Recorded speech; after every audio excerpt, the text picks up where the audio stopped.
السلام علیکم ورحمۃ اللہ وبرکاتہ۔ کل کی ویڈیو میں میں نے یہ بات بتائی تھی کہ please, kindly, thank you, welcome in کا استعمال کیا جاتا ہے۔ آپ دیکھیے گا جو آدمی پلیز بولتا ہے ضروری نہیں کہ اس پلیز کے بعد انگریزی میں بات کرے آپ سے، کہے گا پلیز میری آپ مدد کر دیجئے، پلیز میرا کام اٹکا ہوا ہے آپ اس کو حل کروا دیجئے۔ تو پلیز یہ بات کے دوران عام طور پر استعمال کیا جاتا ہے، یا پھر اسی طرح یہ کائنڈلی ہے، اس کا بھی استعمال ہوتا ہے، لیکن زیادہ تر پلیز کا استعمال ہوتا ہے۔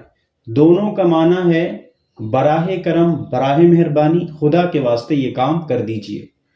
پھر اس کے بعد اگر کوئی آدمی کام کر دیتا ہے تو اس کے جواب میں ہم اس کا شکریہ ادا کرتے ہیں، thank you, thank you. Thank you کے ہم نے تقریباً 5 الفاظ اور 5 سینٹنس اور لکھے ہیں، اس کو آپ پچھلی ویڈیو میں دیکھ سکتے ہیں۔ اس میں سے تھا a lot of thanks، اور اسی طرح a million thanks، thank you so much، اسی طرح thanks a lot۔ ان کو آپ پچھلی ویڈیو میں دیکھ سکتے ہیں۔ ویلکم کا استعمال ہوتا ہے اس وقت جب کوئی آدمی آپ کا شکریہ ادا کر رہا ہو، کہہ رہا ہو تھینک یو، تو آپ کہیں گے ویلکم، یا پھر کہیں گے یو آر ویلکم، یا پھر اٹس اوکے، یا اٹس آل رائٹ، یا اسی طرح مینشن ناٹ، یا اسی طرح مائی پلیزر۔ تو ان کو آپ پچھلی ویڈیو میں دیکھ سکتے ہیں۔ یہ چیز آپ اپنے ذہن میں رکھیں، جب آپ گفتگو کریں، مارکیٹ وغیرہ میں جانا ہو تو پلیز کا استعمال کریں یا پھر کائنڈلی کا استعمال کریں۔ آپ کا کام ہو جائے تو تھینک یو بولیں، اور اگر آپ کسی کا کام کر دیتے ہیں وہ تھینک یو بولتا ہے تو پھر آپ ویلکم کہہ دیں۔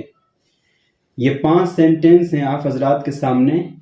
ان سینٹنس کا استعمال اس وقت ہوتا ہے جب آپ فون پر کسی سے بات کر رہے ہو، یا کوئی آپ سے کچھ بات کہہ رہا ہو اور آپ کے سمجھ میں نہ آئے، تو اس موقع پر انگریزی میں یہ 5 سینٹنس میں سے کسی سینٹنس کا آپ استعمال کریں اور بولیں۔ ان 5 سینٹنس کو ہم نے انگریزی میں بھی لکھا ہے اور اس کو اردو میں بھی لکھنے کی کوشش کی ہے۔ سب سے پہلے آپ یہ کہیں گے I am sorry، I am sorry۔ Urdu میں لکھا ہوا ہے I am sorry، I am sorry۔ Number 2، I didn't get it، I didn't get it۔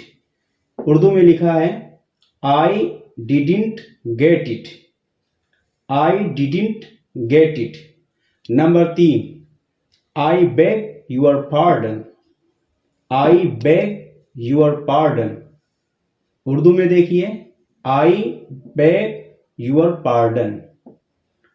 Number 4، pardon please، pardon please، pardon please۔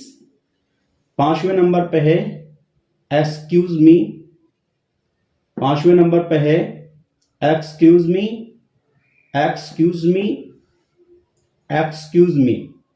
یہ سینٹنس ان تمام کا مطلب یہ ہے معذرت کے ساتھ میں آپ سے کہتا ہوں کہ یہ بات مجھے سمجھ میں نہیں آئی ہے، جس کا مطلب اور ٹرانسلیشن یہی ہوتا ہے۔ تو ان سینٹنس کو آپ یاد کر لیجئے، اور ہو سکے تو کمنٹ میں بھی اپنے طور پر آپ لکھنے کی کوشش کریں۔ یہ یہاں پر ABCD کا جو استعمال ہوا ہے، اسمال لیٹرز جسے کہا جاتا ہے، ان کا استعمال ہوا ہے۔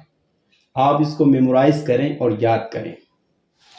اخیر میں لکھا ہوا ہے will you please repeat it، I didn't get it۔